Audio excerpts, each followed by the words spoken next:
Hello everyone, I wish you a day full of energy. Today's video will bring you the following main content. A shock to the Kremlin, its strategic bloodline has been cut off. Right in front of the fortified logistics center Oresky, a secret amphibious operation in the fog wiped out Russian defense forces from the chain of islands in the lower Dnipro River. You'll be amazed at how harsh a scenario Kiev has created to paralyze the Russian army, forcing them to watch helplessly as comrades are ambushed. The death sentence for the Dnipro detachment, the Steel Legend erased. Moscow's pride in dominating the river basin with hundreds of double-armored patrol warships suddenly collapsed completely, turning into piles of rusty scrap metal overnight. What secret lies behind Ukraine's technological leap? The thunderous battle officially knocked on the door of the mysterious Crimea. Gaining control of 4 islands was not just an ordinary territorial victory, but the opening shot that paved the way for the Flamingo super missile, with a range of 3,000 kilometers immediately putting all of Russia's rear lines within reach. Let's see how Kiev's strategists are realizing the macro air defense umbrella to reclaim the entire Black Sea economic corridor and force the Russian fleet into an unprecedented retreat. Here is the content and detailed analysis. The Ukrainian forces crushed the Russian warships on the Dnipro River and seized 4 islands. Ladies and gentlemen, the situation on the Ukrainian battlefield is witnessing a calculated geopolitical shift as the Supreme Command in Kiev decides to move the strategic focus and military strength to the long southern front line. However, international observers were mistaken when they kept their eyes on the Pala steppes in Zaporizhia or the fiery cauldron of Mariupol for many weeks. The real hotspot that is currently deciding the fate of the situation is actually the Ngoi River system and the interspersed sandbanks in the lower Dnipro River and the town of Kherson.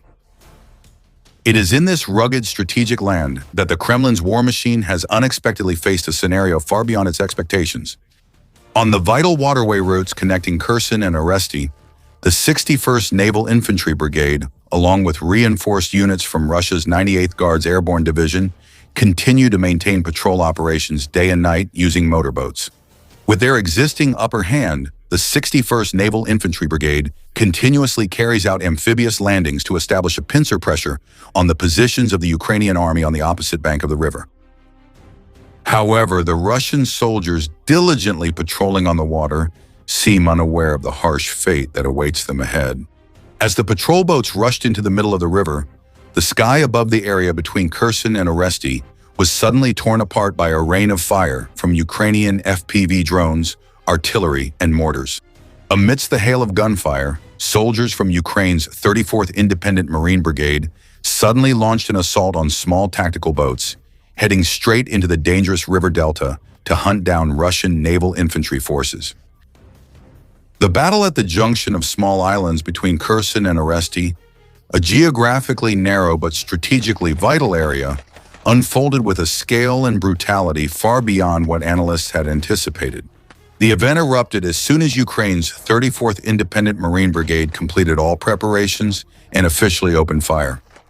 In reality, all movements of Russian troops along the waterway leading to Oresty were under the close surveillance of a bridge outpost. Since the early days of the 2022 war, they had already been targeted and closely monitored by Ukraine's unmanned aerial vehicles long before that. For Ukrainian units to infiltrate and completely take control of these islands seemed like an impossible mission. However, military history always leaves room for the harshness of nature, as a thick fog accompanied by heavy rain fell over the Halu area, creating a perfect cover for the Ukrainian army. Right before the first light of dawn appeared, elite special forces teams had silently set out on tactical boats equipped with absolutely silent engines. Like shadows in the night fog, Ukrainian Marines successfully infiltrated Osivsky Island, quickly neutralizing the Russian observation posts there. As soon as the first shock hit, the operation immediately spread like a waterfall effect, sweeping through Kharkiv, Korobeli, and Pomkinsky Islands. Ambushed unexpectedly in the freezing waters and surrounding darkness, the soldiers of Russia's 61st Naval Infantry Brigade and the 98th Guards Airborne Division were completely stunned. They fell into disarray during the direct assault. The simultaneous combination of FPV suicide drones and heavy artillery firepower forced the Russian units into a situation where they had no choice but to retreat chaotically from these islands. Ukrainian local media later unanimously confirmed that Russian forces had completely withdrawn from all four positions: Osivsky, Pomkinsky, Kharkiv, and Korabeli. However, their retreat turned into a real nightmare. When Ukrainian mortar rounds precisely targeted to the exact coordinates continuously rained down, they blocked every possible Russian escape route. The price the Russian army paid that night wasn't just the loss of expensive military equipment left on the battlefield. Even more tragically, they left behind the shattered remnants of the legend of an invincible defensive wall that had been painstakingly built on the southern front. However, the most bitter irony of this battlefield did not occur where the front lines were flooded with gunfire. At the very moment Ukraine's 34th Brigade was clearing Russian forces from the islands, the Kremlin broadcast a video showing President Putin declaring that Russian forces were achieving many victories in the south. Gaining control of these four crucial islands allowed Kiev to expand its absolute fire control zone on the left bank of the Dnipro River to an unprecedented scale. Now, thanks to superior vantage points and overwhelming firepower from the newly captured high ground positions, the Ukrainian army can see across the entire Russian rear area. Strategic logistics centers, ammunition depots, and Russian troop gathering points in Oleshki have suddenly become exposed targets, completely losing their ability to defend against Ukrainian artillery and drone attacks. The geopolitical and military consequences immediately weighed heavily on the Russian soldiers stationed in this area. Previously, resupplying Oleshki with armored vehicles and logistics trucks was relatively smooth, but now the loss of the forward islands has completely cut off the main supply routes. Ukraine's superior firepower has shaken even the most fortified Russian positions at key traffic junctions, especially the Kanoka road bridge. The current situation forces an ordinary Russian soldier, if he wants to reach the front line and his combat position, to march on foot for a long distance of 20 to 30 kilometers. He must begin at the starting point at Kosta-Kostoryshov while carrying heavy equipment.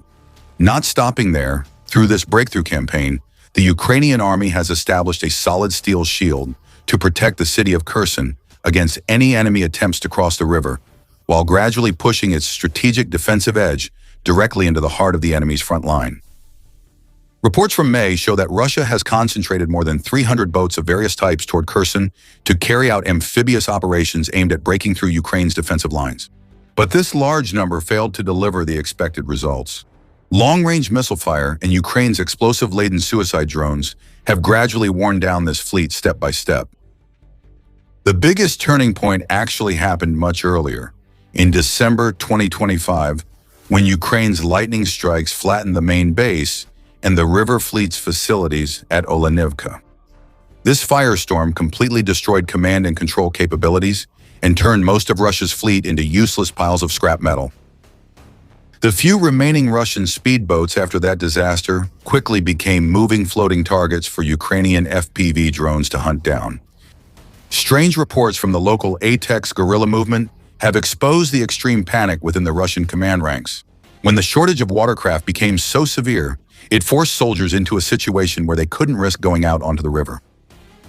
According to Ukrainian guerrilla groups, Russian river rescue teams have been completely disbanded, and the few remaining intact boats are rusted and rotting due to lack of maintenance. When planning the operation in June, Ukraine's 34th Marine Brigade analyzed this weakness with extreme precision. Russia's complete powerlessness on the water created a grim scenario.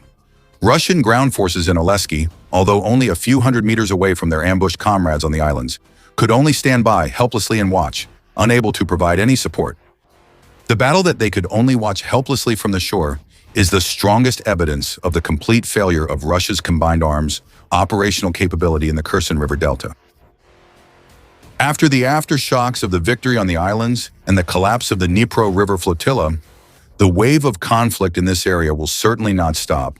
The strategists in Kiev clearly do not see this success as the ultimate goal, but rather as a launching pad for much larger operations in the future. The core objective of the Ukrainian military at this time is to make the most of their victory to expand and solidify their bridgeheads on the left bank of the Dnipro River in a lasting way. In the initial phase, the outskirts of Oleshki and the defensive lines along the Konka River are expected to come under intense pressure from Ukrainian artillery and suicide outposts. The remaining parts of the Konka Bridge, which have already been heavily damaged, may be completely wiped out from the map, permanently removing any possibility of creating even a temporary supply line for the Russian army. In the medium term, Kiev is planning a strategic wedge through Lake Lapristan and the small southern islands to directly threaten the supply corridor stretching to the Kinburn Peninsula. This strategy aims to strangle Russia's northern supply corridors, leading to the Guadalquivir Peninsula, while also pushing the remnants of the Black Sea Fleet further south. However, behind those local tactical victories lies a larger game of strategic encirclement on a continental scale. This is when high-tech weapons independently produced by Ukraine, such as the Flamingo cruise missile with a range of up to 3,000 kilometers, come into play in the equation of the conflict. In the context where Russian units on the island are exhausted due to a logistics crisis, the main supply bases, command centers, and vital routes connected to Crimea, located hundreds of kilometers behind the front lines, can be systematically wiped out by this long-range missile system. The Ukrainian army is not only disrupting Russia's military network at the front lines, but can also block deep supply routes with strategic missile technology. The ability of the Russian army to deploy reinforcements, armored equipment, or re-establish river fleets in this area has become an unsolvable problem. This is all due to Flamingo's impressive deep strike capability. Any large-scale military shipments from the Kremlin are now within the sights of long-range satellites from hundreds of kilometers away before they can even approach the Kherson front line. This asymmetric encirclement is pushing the Russian military command staff in Kherson into a state of near-total strategic paralysis. Now, Russian generals are facing a harsh decision: to carry out a strategic withdrawal to preserve their forces, or to hold their positions to protect President Putin's image of political invincibility. How long can the Russian military hold Oresky and nearby areas under this intense pressure? The answer largely depends on the resilience of the vital supply lines stretching from the Crimean Peninsula.